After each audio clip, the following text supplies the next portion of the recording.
दोस्तों, आज हम संतान से संबंधित विषय पर चर्चा करेंगे।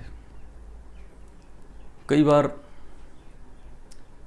शादी को कई साल हो जाते हैं लेकिन संतान नहीं होती।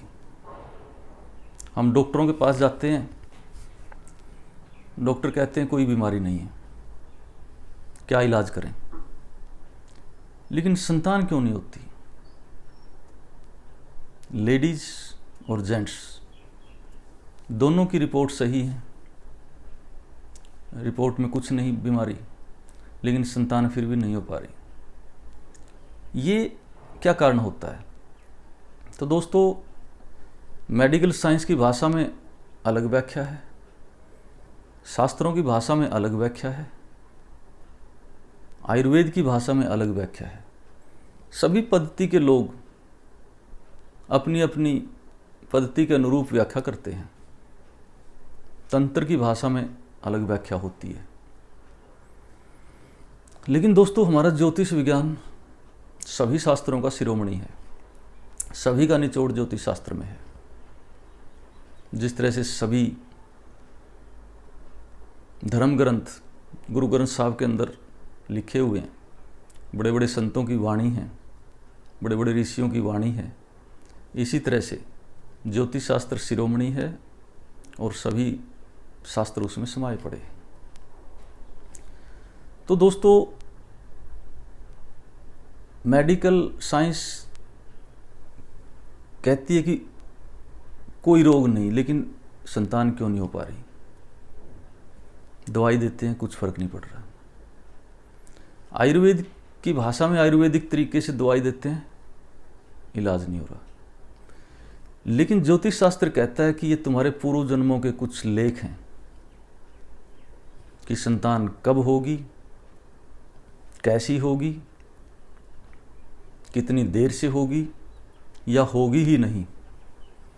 ऐसे योगों का वर्णन जन्म कुंडली के द्वारा हम जान सकते हैं। लेकिन अगला क्वेश्चन ये पैदा होता है कि अगर जन्म कुंडली के अंदर पंडित जी कहते हैं कि योग नहीं है, तो क्या संतान हो सकती है?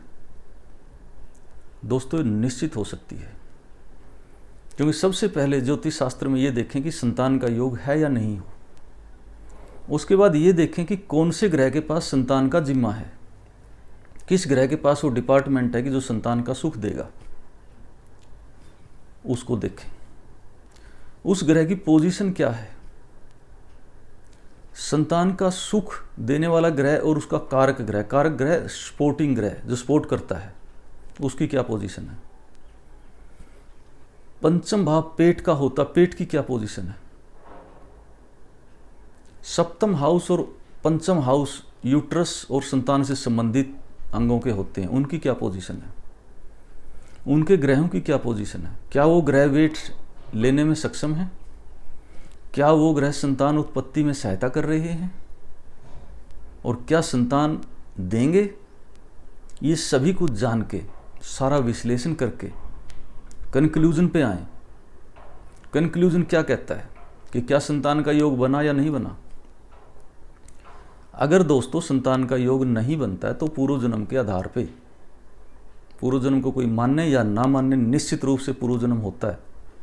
विज्ञान आज शोध पे बैठ जाए, 50 साल बाद शोध पे बैठ जाए, लेकिन ये निश्चित रूप से पूर्व जन्म का सिद्धांत विज्ञान को मानना पड़ेगा और मानेगा, क्योंकि बहुत लंबे शोध करने पड़ते हैं, बहुत लंबी गणनाओं की ज़रूरत होती है। और कितने वैज्ञानिक हैं, जब विज्ञान विस्तार होगा, वैज्ञानिकों का विस्तार होगा, अनेक वैज्ञानिक पैदा होंगे, इस फील्ड को भी अपने हाथ में लेंगे, निश्चित रूप से खोज लेंगे। क्योंकि पहले सब शब्दों से था या गहन अनुष्ठान से था, कलयुग के अंदर यंत्रों से है, और यंत्र साइंस विज्ञान उपलब्ध करवाता है। तो दोस्तों, अगर संतान का योग नहीं है तो उस ग्रह की पोजीशन देख के, स्पोर्टिंग ग्रह की पोजीशन देख के, पंचम और सप्तम हाउस के ग्रहों की पोजीशन देख के उनका उपाय करें, दान यज्ञ हवन मंत्रों का जाप करें, उस ग्रह की कौन सी धातु है, उस धातु का उस शरीर के अंदर प्रवेश करवाएं। उसका खाने में किस खाद्य पे उसका अधिकार है, उस खाने की मात्रा उस शरीर को दें। कौन से तत्व से उसका जुड़ाव है, कौन से तत्व का कारक है वो ग्रह, उस तत्व की मात्रा शरीर को दें। कौन सा नग उस ग्रह से संबंध रखता है और क्या ग्रह फुल पावर में है या पावर कम है। अगर पावर कम है तो उस ग्रह का नग पहनाएं और उस नग के द्वारा उस तत्व की कमी पूरी होगी, उस धातु की कमी पूरी होगी। और निश्चित रूप से आपके पंडित जी कहेंगे संतान का योग नहीं है और संतान हो जाएगी। उसके बाद दवाइयाँ असर करती हैं। दोस्तों, मेडिकल साइंस जहाँ फेल हो जाती है वहाँ पे अपने शास्त्र शुरू होते हैं।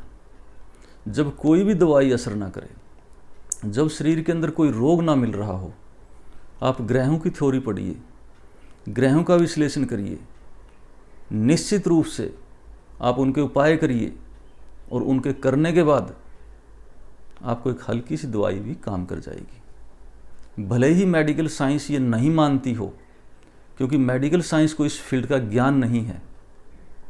मेडिकल के स्टूडेंट को ये सब्जेक्ट ही नहीं पढ़ाया जाता, तो मानेंगे कैसे।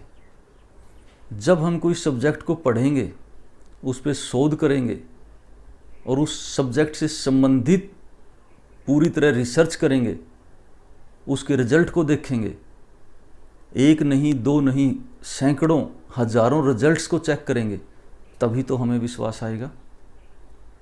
और ऐसा करने के बाद ही मैं आपको बता रहा हूँ कि कोई भी ऐसा केस, कोई भी ऐसी समस्या हो तो निश्चित रूप से शास्त्रों का सहारा लीजिए और आपकी समस्या का निश्चित हल होगा। और विज्ञान भी हैरान रह जाएगा और डॉक्टर भी हैरान रह जाएंगे कि ये हुआ तो कैसे हुआ।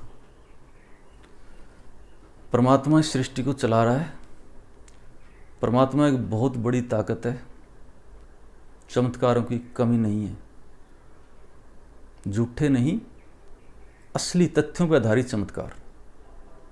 हर फील्ड का अपना ज्ञान होता है, हर फील्ड की अपनी एक थ्योरी होती है और उस थ्योरी को पढ़ने वाले कुछ ही लोग होते हैं। कोई भी थ्योरी हो उसमें मास्टरशिप होनी चाहिए, उसकी गहन अध्ययन करना चाहिए, उस पर शोध करनी चाहिए। शोध किए हुए विद्यार्थियों की भी कंपटीशन होता है। कुछ विद्यार्थी बहुत अच्छी शोध करते हैं, कुछ मीडियम दर्जे की करते हैं, कुछ कम दर्जे की करते हैं, उसमें भी मेरिट बनती है। इसी तरह मेडिकल विषयों में मेरिट बनती है, इंजीनियरिंग विषयों में मेरिट बनती है और शास्त्रोक्त विषयों में भी मेरिट बनती है। अगर कोई नीम हकीम कुछ भी तुक्के से कह देता है और हम भावनाओं में बह के उसकी बातें स्वीकार करते हैं, हमें क्या पता वो सही है या गलत है। थ्योरी के अनुरूप बोल लें, थ्योरी का अध्ययन करें, थ्योरी का कंक्लूजन निकालें और तथ्यों की जानकारी पूर्ण रूप से जुटा के तभी किसी के भविष्य के बारे में या कभी किसी के जीवन के बारे में बोलना चाहिए। पंडितों के पास लोग बड़े भावनात्मक तरीके से आते हैं, बड़े विश्वास के साथ आते हैं। हम उनके साथ चीटिंग नहीं करनी चाहिए, हम उनकी भावनाओं की कदर करनी चाहिए और हमें परमात्मा का धन्यवाद करना चाहिए कि हमें इस लायक बनाया कि लोग हम पे विश्वास कर रहे हैं। विश्वासघात नहीं करना चाहिए। जो चीज़ें हैं, जो थ्योरी के अनुरूप है, वही बतानी चाहिए। तुकबंदी पे आधारित चीज़ें नहीं बतानी चाहिए। अपने आप को महान बनाने के लिए झूठी तारीफ नहीं करवानी चाहिए। सही बताएं, सही विश्लेषण करें। अगर नहीं हो पा रहा तो आप और अध्ययन करें, चीज़ों को ढूंढें, रेफ़र करें। अगर फिर भी नहीं मिल पा रही तो हम कह सकते हैं कि ये केस हमारे बस का नहीं है, हमसे समाधान नहीं हो पा रहा है। कई अच्छे डॉक्टर ऐसे बोल देते हैं कि जी मेरे समझ में नहीं आ रहा, आप इसको दूसरी जगह ले जाइए। तो दोस्तों, मानव सेवा सबसे बड़ा धर्म है